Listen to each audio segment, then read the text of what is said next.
Hey, it's Tom with Kindle Mojo again, and I got Gerry Fostaty. Is that right? That's right. Yeah. Okay.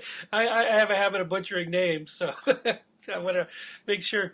And you're coming at us from Toronto, Canada. How are things up there? Just fine. It's sunny now. It was rainy before. Excellent. Okay. And you are the author of As You Were, and your Yes. Kindle Mojo profile is 2818. So tell us a little bit about your book. The book is a memoir, and I should tell you a little bit about the circumstances that drove the book. In 1974, and yes, that was a long time ago. I was an Army cadet, and I had been an Army cadet for 5 years, and had trained and attained certifications and qualifications, and that led me to be invited to be a trainer at the Army base in the summer for the summer training centers. And I was there in '73, and I was a section leader, a corporal. And in '74, I was promoted to platoon sergeant, and that meant in a company of about 155 that I was responsible for 47 cadets and 3 corporals. These kids were there, and they were kids. They were 14, 15, 16 years old. They were there on leadership training. They were being rewarded for their good behavior and achievements at their home units, and they were sent in from across the country to this training center to learn leadership skills, so they would be the next crop of leaders in their units when they would go back after the summer. So everything we did was with the focus of on leadership. One of the courses, so we did things like orienteering, and of course marching and drilling and rifle shooting and rope bridge building and everything to do with leadership. But one of the courses they took wasn't leadership based, and that was an explosives safety course, not a training course. Not a handling course, but a safety course. And the idea of this was that they were on an Army base, so it would not be. It would be possible, however unlikely, that they would find something on the ground that they should not touch. And so this course they were taking would be introducing them to the ordnance, the explosives, so that they would be able to readily identify it, and then be able to, if they saw something lying around, be able to tell one of their superiors, and then we would make sure the engineers came along and did what they had to do with it, getting rid of it or disposing of it. So what they did was the instructor brought in a number of things. He brought in inactive ordnance, what we call dummies. And these dummies are different from the live stuff. They're painted gaudy colors, blue and yellow and red and orange. And that makes them distinct from the live stuff, which is that olive green that you've seen in old episodes of MASH, say. And so he would describe them, how they were made, what their purpose was, why they were dangerous, and then take them apart and pass them out and hand them around the room. Now there were 138 boys sitting in this like a classroom, and they were sitting on the floor, and so they were passing these things around, and somehow, unbeknownst to anyone, a live M61 grenade was in the training aid box, and was subsequently passed around the room. The pin was pulled, and it detonated, and it killed 6 boys and injured over 50 others. I was on my way into the room at the time. Okay, so this is actually a memoir of a personal event. Yes, it is. Yes. Okay, and it's set in 1974. That was kind of the very end of the Vietnam era. Did that play into it any at all, or is this what the boys were training for at the time? No, no. These were cadets. They're not active members of the Canadian Forces, so they're distinct from that. Although many of the boys who were cadets, I would say quite a few of them went on to be members of the forces. Okay, But no, it wasn't, because I think '74. I think the final extraction was already done in '73 from Vietnam. okay, right. And okay, so you write from a personal perspective. Can you give us a little bit of the process that you go through to do that? Well, it was interesting because I had not really spoken about this for about 35 years. Nobody did that was involved in it, and so that it became important to talk to my family about it and let them know what had happened so long ago to me. And it was difficult to actually talk about it because not only not only because it's just a difficult subject and because of the subject matter, it was difficult for me to go through again, but also that it prompted questions from the people you were telling, and angry questions, and those questions took side trips, and it made it difficult to get the story out all in one go and get all the details out. So it was a difficult process, and because it deals with a number of things. It deals with, of course, the incident itself, what happened, and also the aftermath of how the cadets were treated by the military afterwards, and also the subsequent post-traumatic stress disorder that occurred afterwards in a number of the people that were there. Of course, yeah. So this was this a cathartic piece of work for you then, or? Yes and no. Probably not in the way that you think. By starting to write this, it prompted me to seek out help and seek out also peer help, which is very, very important with PTSD. And so for that reason, it did prompt me to go and seek out help. Now again, how old were you when this happened? I was 18. Oh, so you were okay. So you were one of the older boys then. Yeah, that's right. Yeah. What were the age ranges of the boys that were involved in that were also involved in the incident? Well, the boys that were killed were all 14 and 15, and the boys who were injured were anywhere between 14 and 16. Okay. And there were 50 of them injured. And have you had any reaction or feedback from the families of the boys at this point?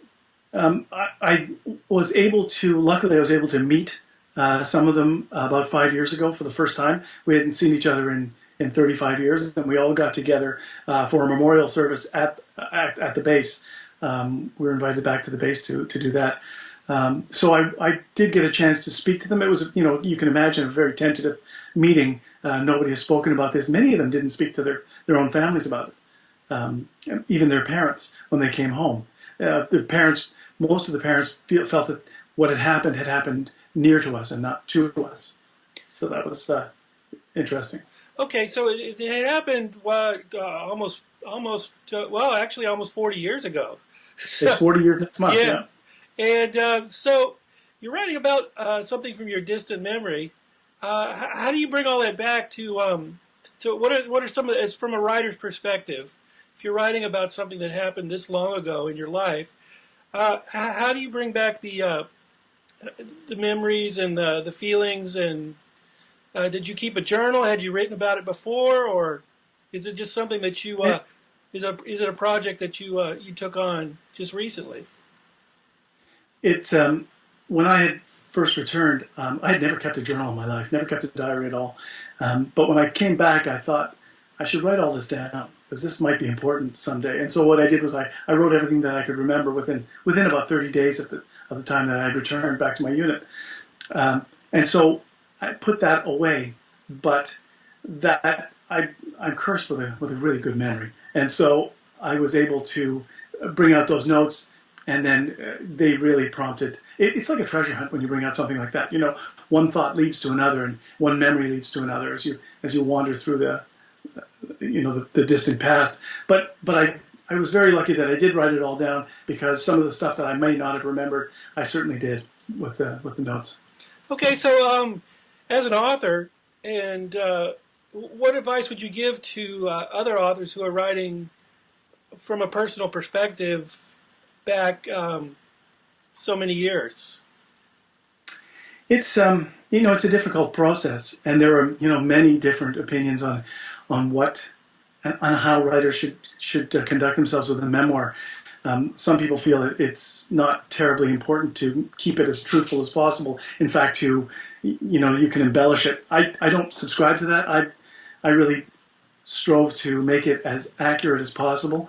Not only my feelings accurate, but also the actual incident as well. So from my perspective, I would say keep it as real as possible, and make sure that truth is much stranger than fiction and much more interesting than fiction. Oh, true. Yeah, it reminds me of something like Harper Lee, who wrote To Kill a Mockingbird based on her childhood. So I'm just wondering, how would you classify? So this is a work of nonfiction, right? You got a friend back there. Yes. So this is a work of nonfiction. Would you classify it as nonfiction then, Yes. or it as told by kind of work? No, it's the book is definitely from my perspective. It's and I don't talk about anyone else's perspective at all in this. I do really do it from my own point of view. Okay. And I noticed on your profile that you have a lot of TV and stage. You're an actor, right? Yes, I was. Okay. Does that play into your craft at all as far as writing? I think so a little bit. I mean, when I was talking to my editor at one point, she she commented that the passages read quite a lot, very fluidly in that way, and I think that's from script, not only from reading scripts, but also from writing them as well. And there was there are tricks you can do. I made some passages a little bit long, lines a little bit long, because I wanted the reader to feel a little breathless at the end of the passage, and so I guess it does play in a bit. Okay. And when you're reading, when you're after you have your draft done and you're revising, do you read it to yourself out loud? I know that's a technique that a lot of writers use, Yes, especially. yes, absolutely. That if it doesn't sound right out loud, it certainly doesn't sound right within. So yes, I do. Okay, what other venues have you explored for this? I noticed you're on Amazon, Kobo, Barnes and Noble. As an actor, have you ever considered doing it as say a book on tape? Somebody just suggested that recently, and I don't know if I don't know if I would. Okay, I mean, there's a new Amazon just recently launched a new website, ACX. Are you familiar with that? Just out of No. curiosity. Okay. Well, it's basically where actors go to meet up with writers to do book narrations. So I was just wondering, as an actor, are you interested? Have you done any of that sort of thing? No, this is the first time I'm hearing about it, but that sounds really interesting. Okay. All right. Have you written any screenplays, or what other types of writing do you do? Well, I did way back in the old days, back when I was an actor. Now that's a long time ago. That's about 25 years ago that I stopped doing that. Um, I did write some. There was some stage. I did collaborate on a few stage plays. I did collaborate on a few industrial movies as well. No screenplays, but certainly yes, I've done a little bit of writing. Yeah. Okay, so writing a play, what would you say the difference is between writing a play and or collaborating on a play as compared to, say, writing a memoir? There's so much more inner dialogue in a novel or any kind of book, a memoir even, that you cannot possibly convey on stage in the time allotted. I mean, you really only have about 45 to 50 pages of dialogue in a play, and that's in about an hour and a half, 2 hour play. So you don't have the ability to put all that in. So it's different. You have to do it and rely on the actor to supply that inner dialogue or inner monologue with facial expressions and body language. Okay. I see also that you work in marketing, so let's talk a little bit about marketing. Sure. I always get bombarded with questions from Kindle Mojo about how do I get my book out there, and how do I get people to read it and review it. And so, give me a little bit about the process about how you market your book. It's interesting. Now I come from a little bit of a different perspective because I actually have a publisher. I'm not well, of course all writers are independent, but I don't publish on my own, so I do have a publisher, and they took care of quite a bit of that for me, which is great. I learned a lot from them just watching. But authors are now expected to provide so much more of that for themselves, and it's good because I mean nobody's more familiar with your book and your schedule than you are, and so it's really important to make sure that you are available for your publisher to put you out there, and it's as well as get it out there on your own. I mean, you really have to be relentless with getting people to review it and get interviews and set up that kind of. But you really have to get out there and just do it. You can't be shy. How do you go about that? How do you give me an example of how you would get say a review, an Amazon review? Oh, well, and Amazon reviews. You know what? It's like pulling wisdom teeth. I haven't had asked anybody to do an Amazon review. I've asked people, but they just, friends are terrible reviewers. They just will not get it up there. So the Amazon reviews that I have are actually genuine people who bought the book, which is marvelous.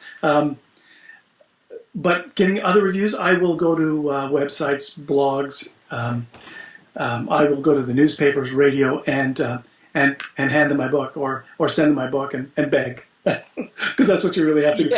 I mean, they have a stack of reading beside the bed. It is humble. It is humbling to try and get reviews like that. Do you ever interact with your readers on social media? I was quite surprised how I got quite a few emails and some letters, some conventional mail, believe it or not, from readers. I wasn't prepared for that. I didn't expect that to happen, but I do. People use Twitter and tweet to me all the time, and we go back and forth. That's great. I love that. And I get lots and lots of emails from people who've read the book. And so, how important do you think it is to interact with your readers? Oh, I think it's really important. I mean, if someone takes the time to write to you, to sit down and compose it, and because they're really being careful about the words they're using, and if someone sits down and takes the time to do that, I think you should respond. I mean, it was important enough for them to write you about your work. It's interesting because when you're reading reviews or when reading notes from people, you spend so much time putting your thoughts on paper, and then what you're seeing is not a mirror, but you're looking at your own work through someone else's eyes and someone else's mind. That's invaluable. That's wonderful. Absolutely. Okay. Do you do any other kinds of writing? Are you planning any kind of fictional work or? I do have a fiction. I'm shopping it around now. It's another piece, and it's completely different, but it's a lot of fun. They say you should start marketing a book while you're writing it. So let's hear a little bit about it. It's I'd love to say it's a little bit of mystery. It's a little bit of general fiction. I'd like to think there's a literary quality to it, but there is a plot. I shouldn't say that. I'm going to offend all the people who write literary novels. But it's fun. It's going to be a great beach read. It's based in the theater, which is, I have extensive background in that, so I can write from experience. But it's fun. Okay. Does it have a title, or you don't want to give it out right now? I can't give it out right now because I can't do that. Okay. I feel I'm going to jinx that. Okay. Well, we're looking forward to it. All right. Let's talk a little bit about your writing process as compared. How do you go about going from writing a memoir to a novel? Is quite a different process, or did you work in the same way? Yeah, boy, it's a little bit different. I mean, I knew where I wanted to go with mostly with the memoir. Although that did I thought it was going to be a lot shorter than it was, but it did involve much more post-event. It did a lot of post-event stuff as well. Years later, I'm talking about. But for fiction, the fiction that I did, I had a basic idea of where I wanted to go with it, and then I just started writing. And every time I got comfortable with the characters, I threw a monkey wrench into the works and a twist, and that kept the writing process going. I tried to throw in something that would be impossible for them to deal with, and that kept the process going.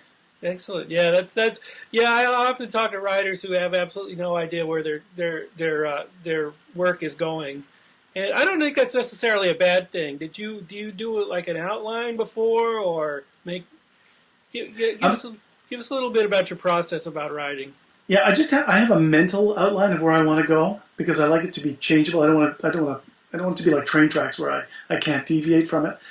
So I do have a mental outline of where I want to start and pretty well where I want to finish. And all the stuff in the middle, I just keep writing and writing. And once I'm finished with that, then I leave it for a little while. I'll leave it for a few weeks and then come back and do rereads and rewrites. Okay. After that. All right. So when is it due to come out? I'm hoping within a year that this one will be out because I'm shopping it to conventional publishers, and there's been some interest, so we're very hopeful. Okay, excellent. Suppose I mean, suppose all that falls through a lot of times it does. Would you consider self-publishing it? I'm thinking about it because I think it would be. It's not like 10 years ago when that was a big crapshoot, and who knows what would happen to a book. I think that that's certainly a possibility, and there are some terrific books that are self-published out there. Oh, absolutely. I have a friend who's a mystery writer, and he's got a series of books out, really really successful books, and he decided to write a standalone, and he threw that one up, published it himself, and it did really really well. Oh, excellent. Yeah. Yeah, I mean, with self-publishing, you can tend to break the rules a little bit. Say, like, your friend is a mystery writer. You don't necessarily have to start the novel with a body.